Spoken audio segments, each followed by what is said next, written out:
Ladies and gentlemen, please make her welcome the Honourable Sophie Cotsis, your co-host tonight.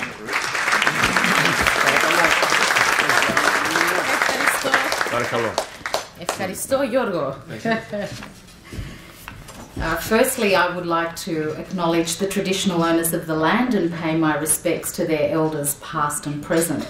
And thank you, George, for that fantastic introduction, and also for all your work over the many years and what you've done. You're an inspiration to all of us and a role model. So thank you, George Danekian. Thank you.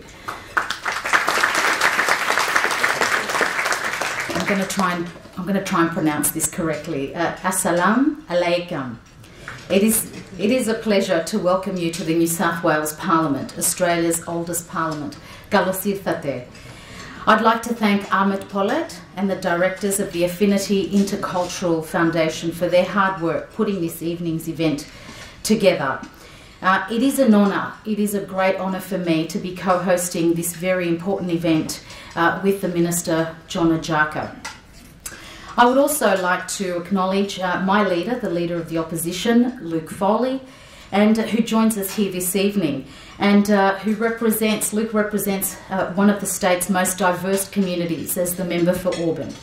I would also like to acknowledge many distinguished guests here this evening, the Consul Corps, many religious leaders, academics, law enforcement officers, and I know that there are a few from Melbourne, judicial officers, dedicated community leaders, business leaders, union leaders, the media representatives, my parliamentary colleagues, Deputy Commissioner Nick Caldas, former Premier Barry Unsworth, Jim Longley, the Honourable John Hatzis-Goss and Tim Wilson.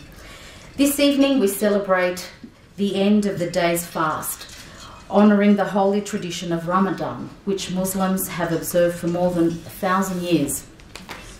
In continuing this religious tradition, we are celebrating the best feature of contemporary Australia, the vibrancy and diversity which defines our modern nation.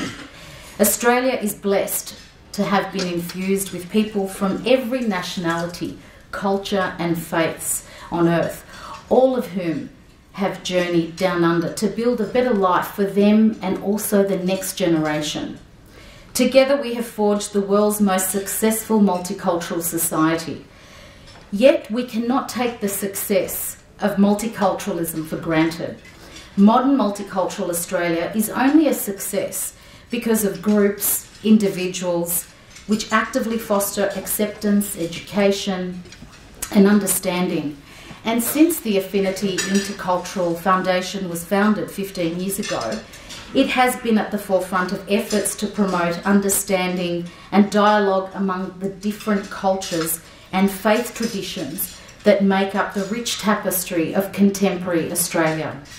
Promoting the understanding of different cultures is essential to the success of multiculturalism.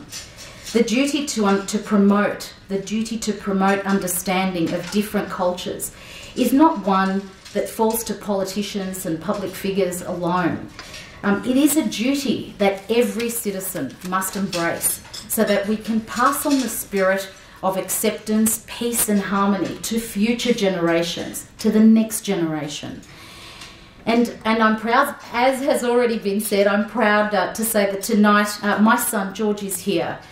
He's only 9 years old, but this is his first iftar dinner. Now, many of George's friends at school are currently practicing Ramadan, and George has been telling me all about it. And I believe that tonight is a great opportunity for young people like George to learn more about the faith and culture of their fellow Australians.